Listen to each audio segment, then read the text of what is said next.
Hi everybody, my name is Anthony Greco and I'm the exhibit director at the Buffalo History Museum. And today we're going to be showing you through our History Makers exhibit. The exhibit opened up in September of 2019 and our goal was to share the stories of several of Western New York's most historically relevant, significant people with great stories. And since the COVID-19 pandemic has made it impossible for many people to actually come into the museum to read about and learn about these stories, what we'd like to do is share some of them with you today, digitally. An activist, educator, and reformer, Mary Burnett Talbert was one of the most important, prominent women in Western New York history. She was born in Oberlin, Ohio in 1866, came to Buffalo in 1891, where she became involved with the Michigan Street Baptist Church. She also became a charter member of the Phyllis Wheatley Club, which later became affiliated with the National Association of Colored Women. During the planning of the Pan American Exposition, Talbert was instrumental in advocating for positive African American representation at the fair. She, along with other members of the Phyllis Wheatley Club, successfully campaigned for the inclusion of an exhibit representing achievements of African Americans since emancipation. Talbert was an early organizer and later vice president of the Niagara Movement, an early incarnation of the National Association for the Advancement of Colored People.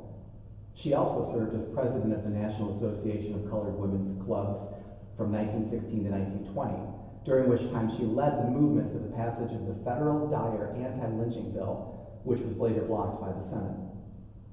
During World War I, Talbert helped to organize bond drives and personally solicited thousands of dollars of Liberty bonds. She was a member of the Women's Committee of the National Defense and spoke overseas to raise morale of troops.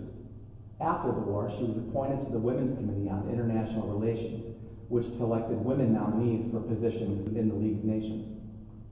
The one-of-a-kind object that we have on display in the History Makers exhibit for Mary Talbert is her Spingarn Medal, which she was awarded by the NAACP in 1922. The medal is given out for outstanding achievement by an African American, and Talbert was the first woman to receive the honor. Other people who have received it are W.E.B. Du Bois, Thurgood Marshall, Jackie Robinson, Dr. Martin Luther King, putting Talbert in some very prominent company.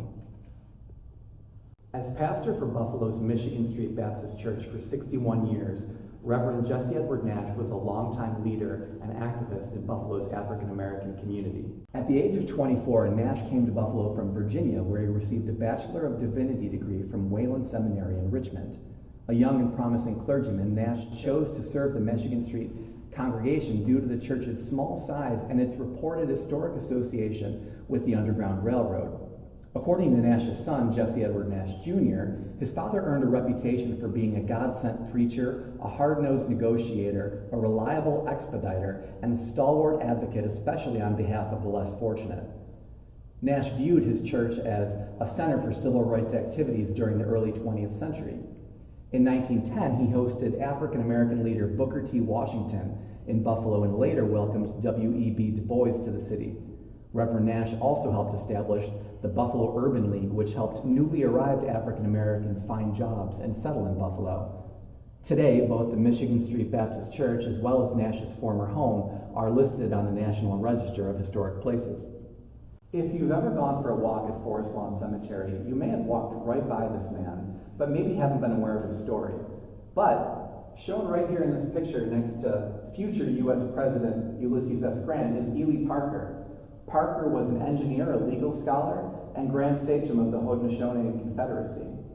During the Civil War, he served as Ulysses S. Grant's aide-de-camp and helped pen the documents which effectively ended the Civil War. On display within the exhibit, we have Ely Parker's revolver made by the Colt Firearms Manufacturing Company dating from 1860. This would have been carried by Parker during the Civil War.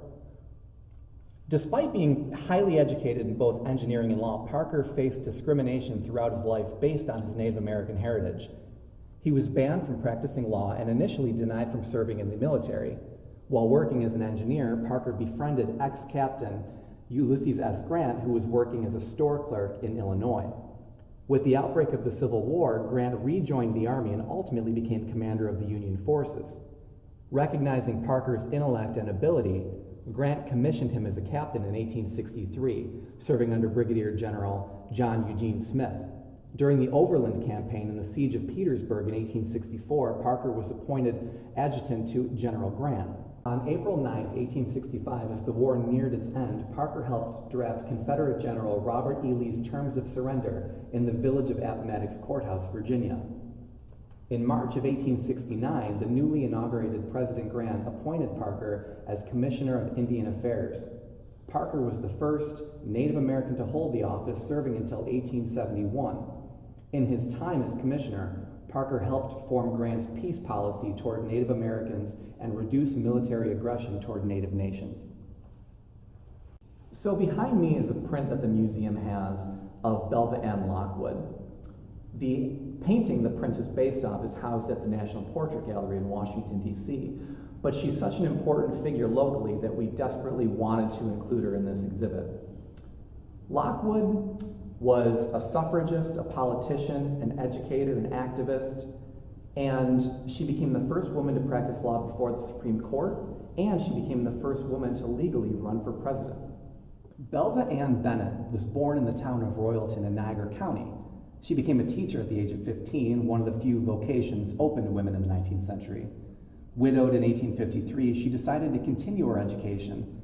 She attended Genesee College while supporting a 3-year-old daughter, graduating with honors in 1857. Between 1857 and 1866, she held positions as teacher and headmistress throughout Western New York and Central New York.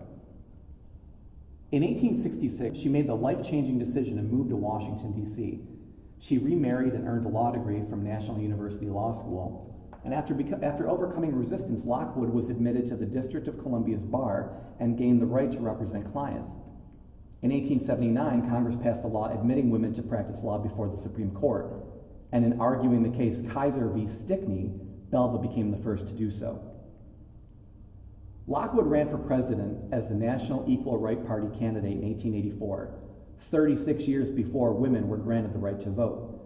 She ran on a political platform of equal rights, protection of public lands, temperance, and the settlement of international disputes through arbitration. Lockwood again ran for the presidency in 1888, and in both elections she ran against fellow Western New Yorker Grover Cleveland. As Buffalonians, we've all driven by Bidwell Parkway. We're all familiar with the name, but many people may not know the origins of the street name or who General Bidwell was. And here at the museum in our History Makers exhibit, we've got a number of great one-of-a-kind objects related to General Bidwell, who gave his life for the country in the late days of the Civil War. Bidwell was born in Buffalo in 1819, and as a young man he helped to establish Buffalo's first police force, and later served as Justice of the Peace. After the outbreak of the Civil War in 1861, he joined the New York Militia and later helped organize the 49th New York Volunteer Infantry. Bidwell was a popular leader among his men and was noted for his bravery in fighting alongside them in battle. He fought at the battles of Spotsylvania, Cold Harbor, Petersburg, and Fort Stevens before losing his life at the Battle of Cedar Creek on October 19, 1864. Of Bidwell's service to his nation, Buffalo Mayor William Fargo wrote, "Among the names of Buffalonians rendered historic by the war, none will occupy a higher place on the scroll of fame than the late General Bidwell." Among the great items we have on display pertaining to General Bidwell are his baptism certificate, which was given to him on April 10, 1863, certifying him baptized in the Protestant Episcopal Church. We also have his military appointment letter, which was signed by John Ganson, a U.S. congressman, promoting him to brigadier general. And the last object we have on display is a presentation sword. The sword was created by the Ames Manufacturing Company in 1857. It's a presentation sword, ceremonial. It wouldn't have been used in battle, but rather it was given to Bidwell by the members of D Company as a token for their respect on February 22nd, 1857. On behalf of the Buffalo History Museum, we'd like to thank everybody for taking part in our little virtual tour here today. We'd also like to thank M&T Bank and their sponsorship of our Third Friday programming. We hope to see everybody again once the museum reopens. Have a good day.